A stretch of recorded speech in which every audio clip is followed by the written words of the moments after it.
Chapitre 2 « Le pour et le contre ». À l'époque où ces événements se produisirent, je revenais d'une exploration scientifique entreprise dans les mauvaises terres du Nebraska aux États-Unis. En ma qualité de professeur suppléant au Muséum d'histoire naturelle de Paris, le gouvernement français m'avait joint à cette expédition. Après 6 mois passés dans le Nebraska, chargé de précieuses collections, j'arrivais à New York vers la fin de mars. Mon départ pour la France était fixé au 1er jour de mai. Je m'occupais donc, en attendant, de classer mes richesses minéralogiques, botaniques et zoologiques, quand arriva l'incident du Scotia. J'étais parfaitement au courant de la question à l'ordre du jour, et comment ne l'aurais-je pas été ? J'avais lu et relu tous les journaux américains et européens, sans être plus avancé. Ce mystère m'intriguait. Dans l'impossibilité de me former une opinion, je flottais d'un extrême à l'autre. Qu'il y eût quelque chose, cela ne pouvait être douteux, et les incrédules étaient invités à mettre le doigt sur la plaie du Scotia. À mon arrivée à New York, la question brûlait. L'hypothèse de l'îlot flottant, de l'écueil insaisissable, soutenue par quelques esprits peu compétents, était absolument abandonnée. Et en effet, à moins que cet écueil n'eût une machine dans le ventre, comment pouvait-il se déplacer avec une rapidité si prodigieuse ?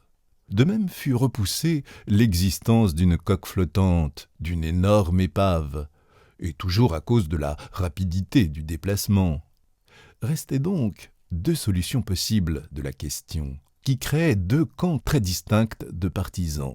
D'un côté, ceux qui tenaient pour un monstre d'une force colossale, de l'autre, ceux qui tenaient pour un bateau sous-marin d'une extrême puissance motrice.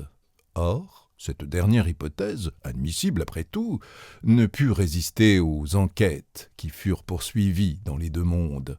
Qu'un simple particulier eût à sa disposition un tel engin mécanique, c'était peu probable. Où et quand l'eût-il fait construire, et comment aurait-il tenu cette construction secrète ? Seul un gouvernement pouvait posséder une pareille machine destructive, et en ces temps désastreux où l'homme s'ingénie à multiplier la puissance des armes de guerre, il était possible qu'un État essayât à l'insu des autres ce formidable engin.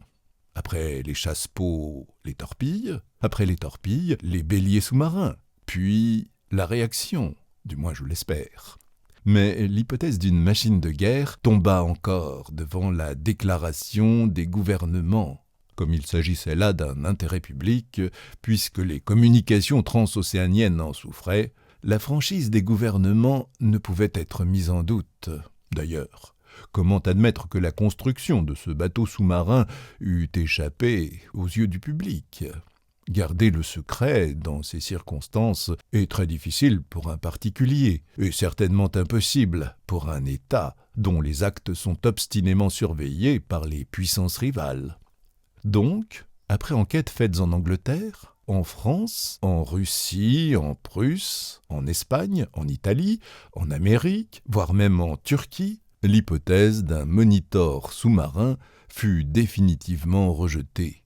Le monstre revint donc à flot, en dépit des incessantes plaisanteries dont le lardait la petite presse. Et dans cette voie, les imaginations se laissèrent bientôt aller aux plus absurdes rêveries d'une ichthyologie fantastique. À mon arrivée à New York, plusieurs personnes m'avaient fait l'honneur de me consulter sur le phénomène en question. J'avais publié en France un ouvrage in-quarto en 2 volumes intitulé « Les mystères des grands fonds sous-marins ».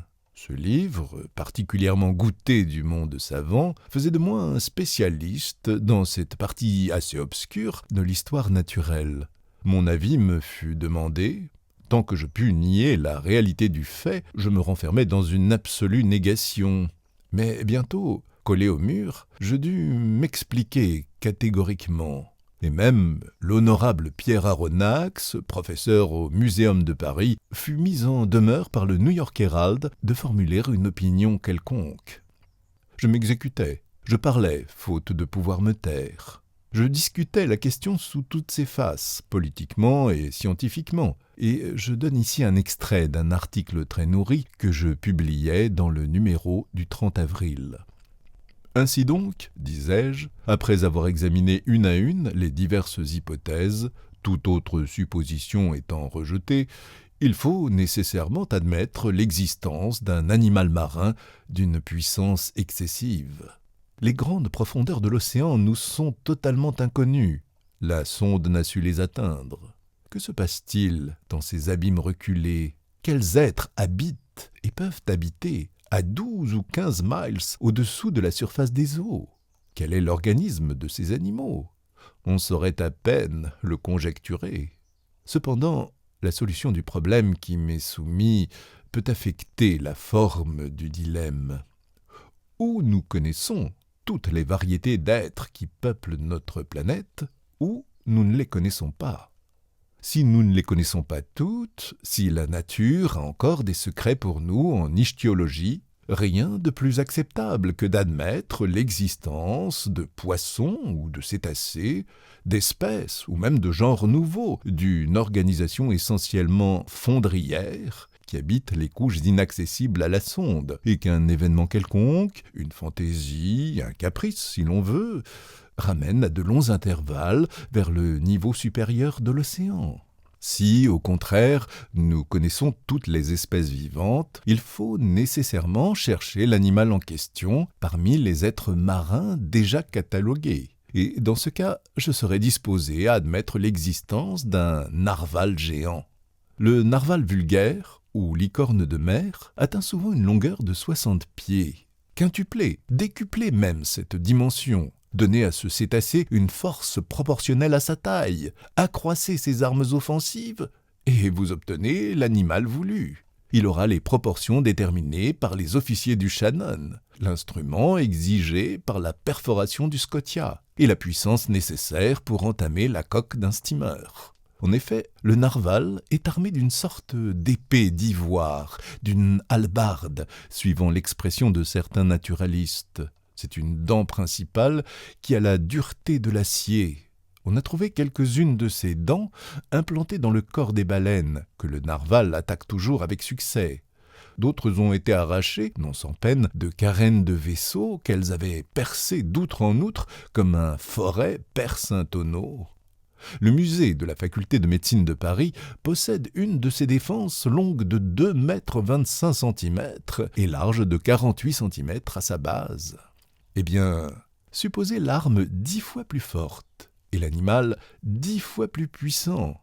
Lancez-le avec une rapidité de 20 miles à l'heure, multipliez sa masse par sa vitesse, et vous obtenez un choc capable de produire la catastrophe demandée.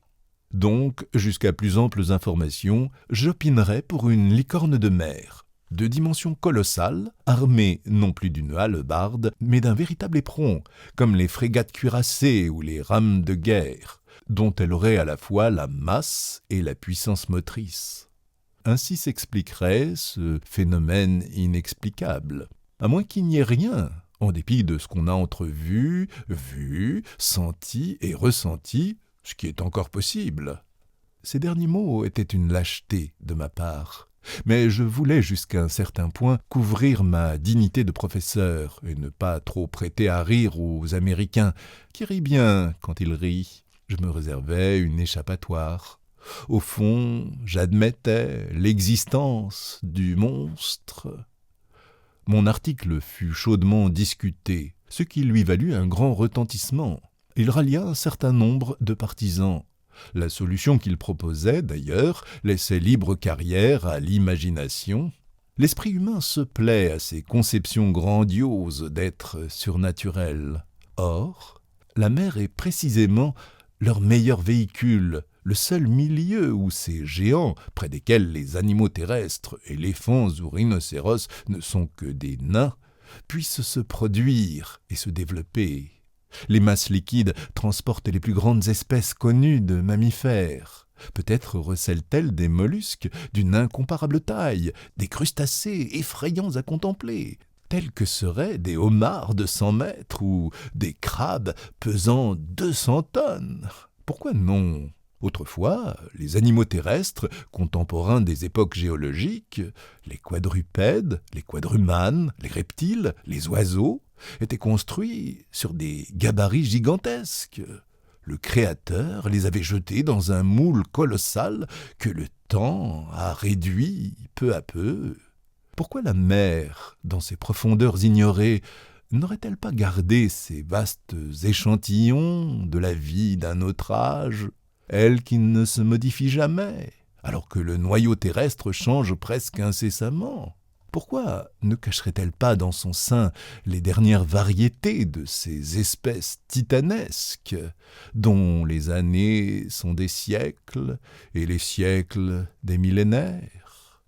Mais je me laisse entraîner à des rêveries qu'il ne m'appartient plus d'entretenir.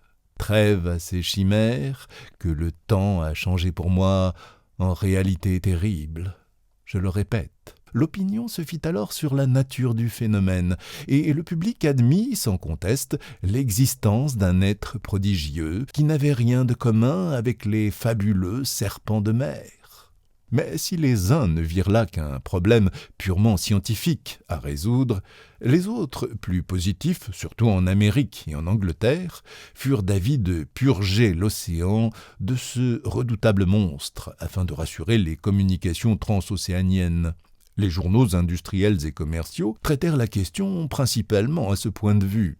La Shipping and Mercantile Gazette, le Lloyd, le Paquebot, la Revue maritime et coloniale, toutes les feuilles dévouées aux compagnies d'assurance qui menaçaient d'élever le taux de leurs primes furent unanimes sur ce point. L'opinion publique s'étant prononcée, les États de l'Union se déclarèrent les premiers. On fit à New York les préparatifs d'une expédition destinée à poursuivre le narval. Une frégate de grande marche, l'Abraham Lincoln, se mit en mesure de prendre la mer au plus tôt. Les arsenaux furent ouverts au commandant Farragut, qui pressa activement l'armement de sa frégate.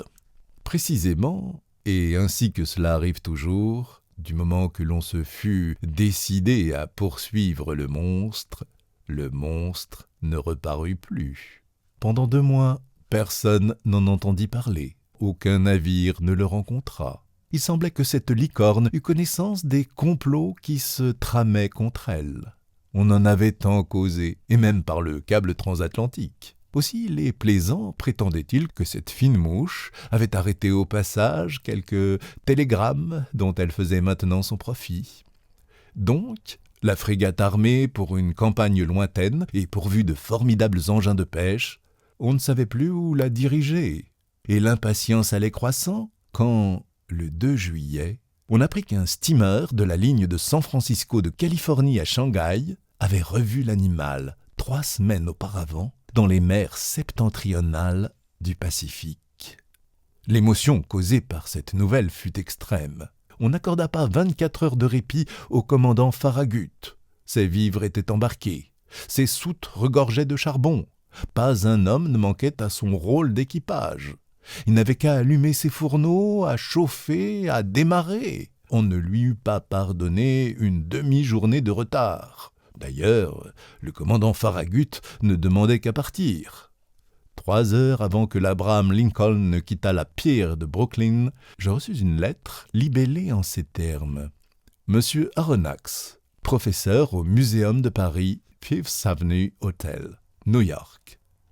Monsieur, si vous voulez vous joindre à l'expédition de l'Abraham Lincoln, le gouvernement de l'Union verra avec plaisir que la France soit représentée par vous dans cette entreprise. Le commandant Farragut tient une cabine à votre disposition. Très cordialement, votre J. B. Hobson, secrétaire de la Marine.